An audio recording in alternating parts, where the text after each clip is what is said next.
Megacon was amazing. The trip there was pretty long, as you can see. It took us like 3 hours to get there. 3 hours to actually get in. $20 for a 3-hour ticket, but it's all cool. Why? Because I got to meet Chuck Huber. If you don't know who Chuck Huber is the guy who voiced Garlic Jr. in the Dragon Ball Z saga. He also voiced... Well, I'm not gonna ruin it. I have an interview for you. Watch it. How you doing, Chuck? I'm doing well. How are you, camera? I'm doing fantabulous. Answer my question. Show me some teeth. All right. Chuck, how did you get into voice acting? I started as an actor in Chicago. I went to school at DePaul University and studied acting, and quit school to work at the Steppenwolf and Goodman theaters up there, very cool theaters. And then moved to Texas because my children were getting older, so I needed to provide them with a backyard and a rope swing. Okay. Which didn't have in Chicago. And then a buddy of mine in a theater company that we were a part of said, hey, they're doing anime over in North Richland Hills. And I said, that sounds like a scam. And sure enough, I went over and auditioned, and the first role I got was Garlic Jr. in Dragon Ball Z. And then Android 17, and then Hiei in Yu Yu Hakusho, and then Shao Tucker in Full Metal Alchemist, and Hero in Shin-Chan, and Dr. Stein in Soul Eater, and it just keeps going. So long as they cast me, I will continue to act. That is awesome. That is awesome. Is there like a specific anime that was you had the most fun voice acting for? Well, Shin-Chan is really a lot of fun because we just laugh the whole time.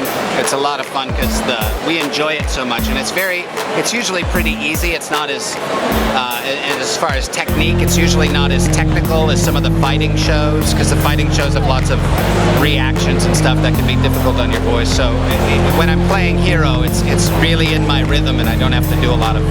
It's really easy work. Really easy. What was the hardest character to voice act? Shao Tucker, which curiously enough, Mike McFarland was really a genius in directing it. And he directed me into that whispery mode, but it's really hard on your voice to whisper, and it's also really hard to communicate like lots of different emotions just through a whisper. So that was a challenge, but it was it turned out great, and the reaction to Shao Tucker, people hate Shao Tucker, so it was well worth the effort.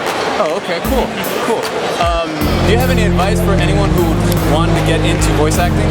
Yeah, if you want to be a voice actor, you start by being an actor, because you got to support yourself with all sorts of acting, and you'd have to be in one of the two major voice acting markets. One is LA, and the other is the Dallas-Fort Worth area.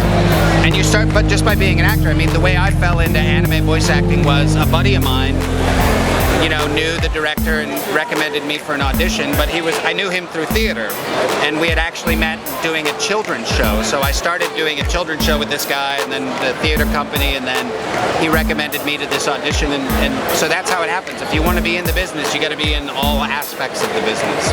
Awesome. Yeah. And can you do a voice from Garlic Jr.? Because that's my personal favorite Dragon Ball. What's your name? Diego. Diego, I'm going to push you into the dead zone, and then I'm going to cover you in sprinkles and make you into an ice cream sandwich with sprinkles and ketchup. I'm doing very well. Thanks for asking. Handsome. Just kidding. Chuck Huber! I got to meet Chuck Huber!